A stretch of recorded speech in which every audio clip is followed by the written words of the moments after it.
Ladies and gentlemen, good morning and welcome to Skyman TV, the tallest man in Back Africa.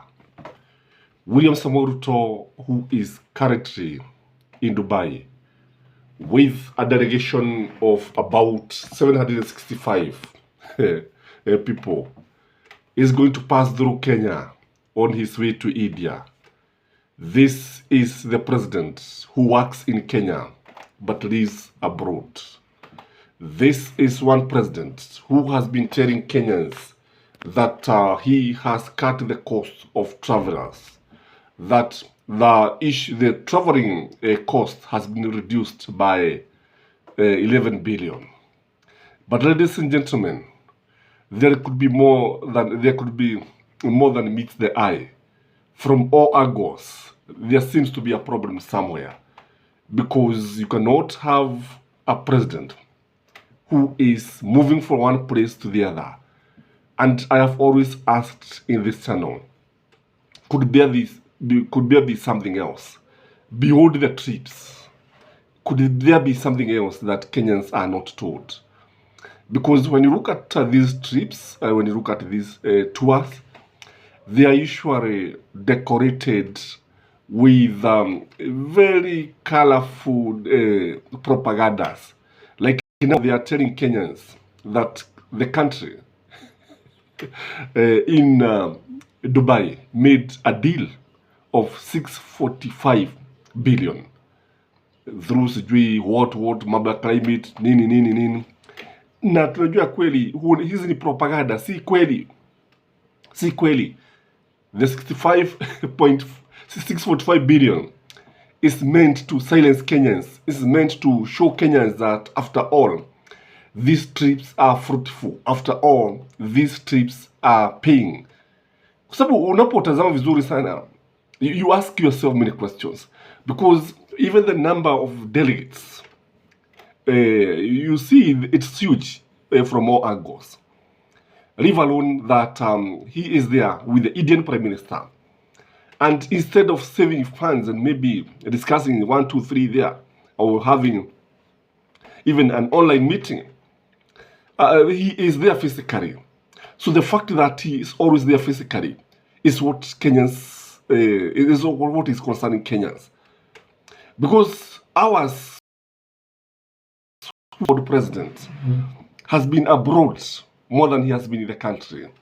Ours is a president. I sometimes wonder whether he remember where he is. Sababu anaamka anashindwa kwa wapi. Unajua? Sababu hawezi kama anatoka nchi anaenda ile nyingine pasi na sababu, na ukitazama vizuri sana utaona kwamba he doesn't go alone.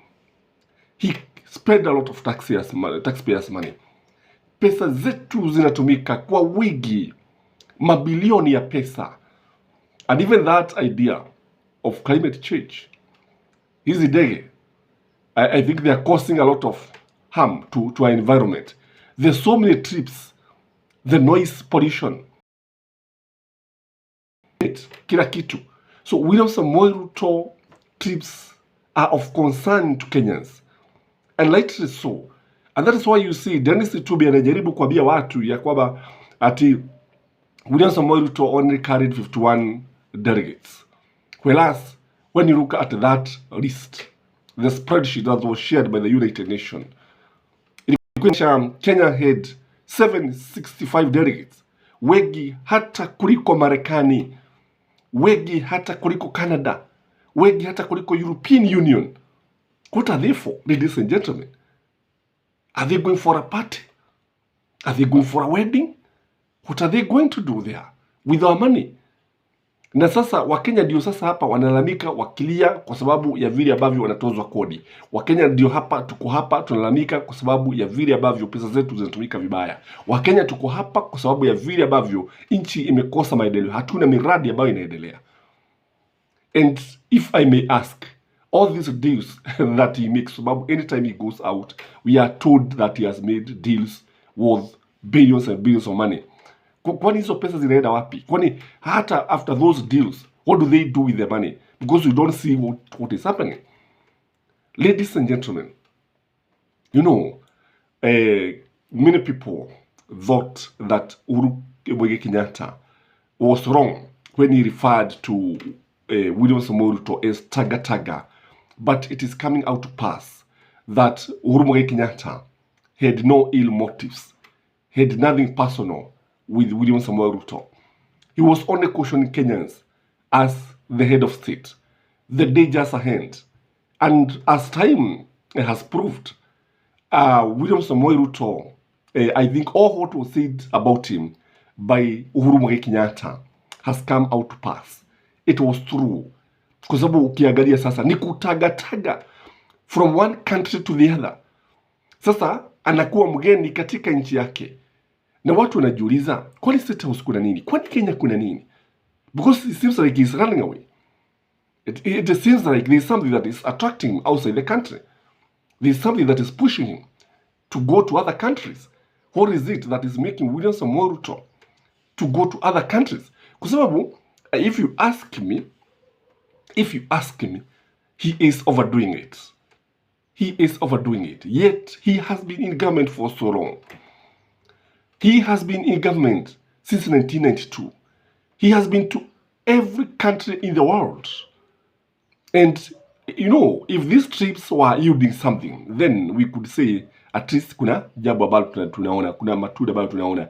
But when you look at it, these trips from all angles look like they are personal, look like it's just a matter of spending taxpayers' money, look like they are there to maybe entertain some delegates. Kwa sababu sasa wale watu sasa ambao wanaandamana naye, because now if you calculate the amount of money that the 745 delegates are going to spend, the amount is huge. And then the same, I don't know whether he's going to continue with the same delegates ama kuna wengine watabadilishwa. And don't forget, already there's an advanced team already in India waiting for him. Don't forget. Kumbuka hata mabalozi wetu wako kila mahali. And sometimes you ask yourself, kwani hao mabalozi wanafanya nini?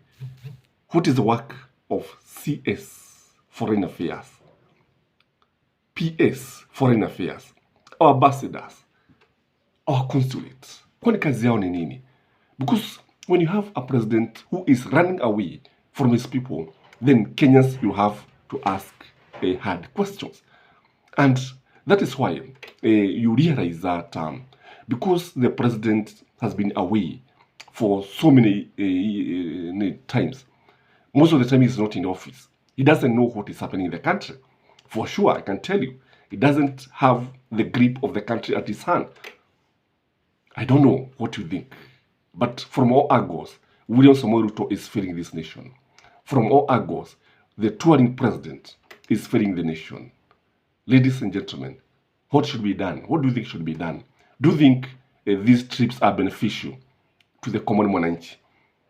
Do you think Kenyans are benefiting from these trips? What was the need of carrying this huge delegation? What is the need of moving from one country to the other? Do you think there is a problem with William Samoei Ruto?